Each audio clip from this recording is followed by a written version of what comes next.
Bueno, estábamos analizando con Luciana el coaching deportivo, tratando de entender de qué se trata. Sí, con Héctor, que nos estaba explicando a través de una especie de simulación entre nosotros, qué es lo que pasaba, cómo se reflejaba.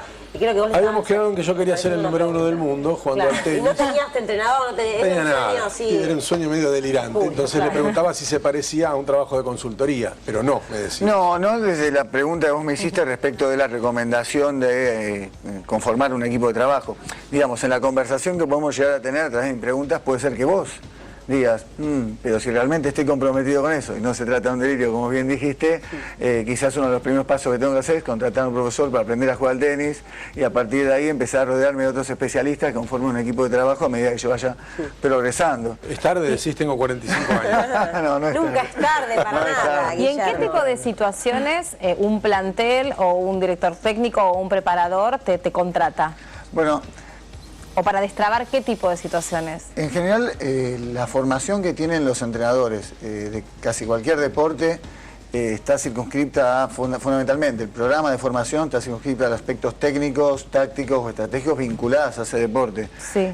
Pueden llegar a tener algún espacio horario respecto de psicología del deporte y alguna que otra materia más vinculada a fisiología, biología o deportología. Con lo cual, de por sí, ya hay una limitación respecto de la formación que tiene un entrenador para hacerse cargo de un equipo desde ciertos aspectos que tienen que ver con la dinámica del equipo, la conformación del equipo, aspectos actitudinales como planteamos, aspectos emocionales, que no hacen a la formación.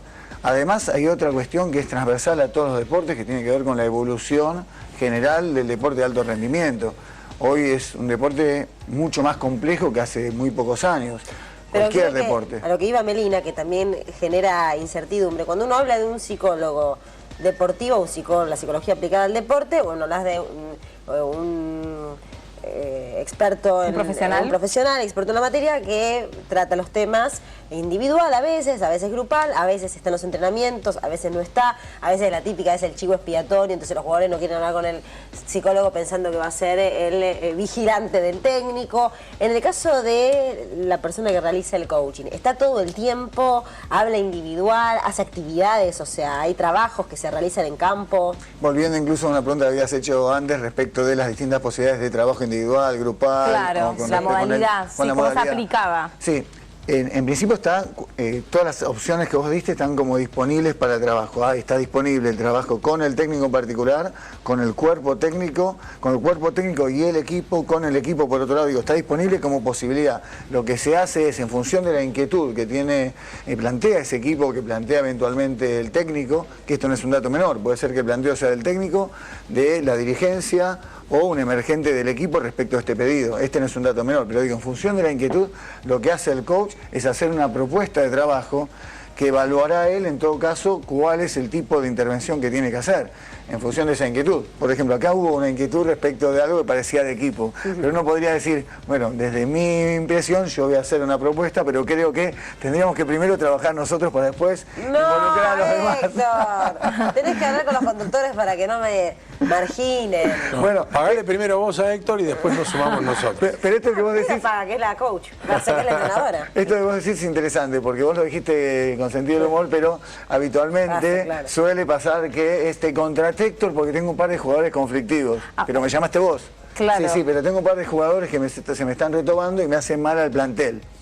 Y por ejemplo, ¿ustedes pueden servir para incluso ser una herramienta fundamental para el técnico para poder orientarlo, supongamos mira, no es estratégico que la capitanía esté puesta sobre tal o cual jugador porque no tiene las aptitudes psicológicas para hacerse cargo de ese rol o porque eso repercute de manera negativa en el resto del equipo? Digo, ¿pueden hacer incluso esa lectura del rol que cada uno ocupa dentro? Estoy pensando en la selección, como que tanto hemos opinado todos y somos todos expertos, estoy pensando en esos términos. ¿Pueden hacer como un trabajo en este sentido?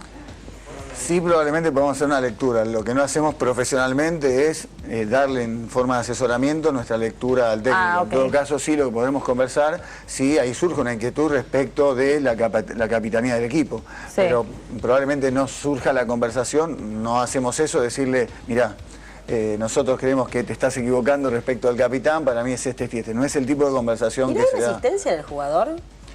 En realidad, sigue habiendo cierta resistencia, pero se ha evolucionado mucho. El jugador de hoy no es el jugador de hace 30 años. En ese sentido, la psicología del deporte ha pagado los platos rotos de ser quien se acercó al deporte y hoy ha ganado un lugar. Entonces, para el coaching deportivo, de alguna manera viene de los hombros de un lugar ya ganado por la psicología del deporte. La tiene más sencilla. La tiene más sencilla porque, claro, siempre hay una actividad pionera respecto de esa actividad. Sí. Pero entonces, si no hay una devolución, ¿dónde queda el trabajo acumulado? ¿O dónde queda para el que es coacheado la sensación de que pudo avanzar independientemente de lograr o no lograr ese objetivo principal que motivó la consulta?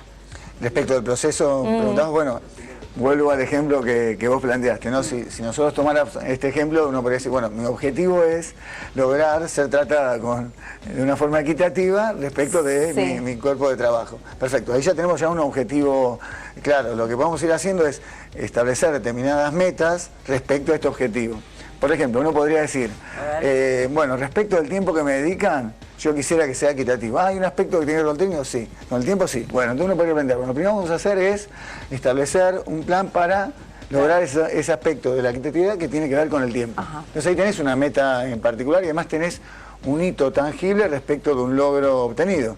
En el momento que vos plantees, y le tomé el tiempo y... Le tomé el tiempo a Robertito, estuvo 1 minuto y medio y yo estuve 1 minuto 05. Cuando llegue al minuto y medio, ahí voy a sentirme satisfecha. Seguramente habremos logrado algo, en todo caso evaluaremos qué pasó, qué aprendiste, qué hubo de tu parte respecto de haber logrado esto, porque lo que hay detrás de ese logro es una serie de conversaciones para haber logrado eso. No sé si responde tu pregunta, pero digo, está claro en este caso un objetivo y hay ciertas metas parciales que se van logrando. ¿Y en la Argentina qué equipos de fútbol utilizan? Ahora hay varios equipos que lo están utilizando. En primera división, de que yo sepa, sé Perdón de nuevo, Héctor.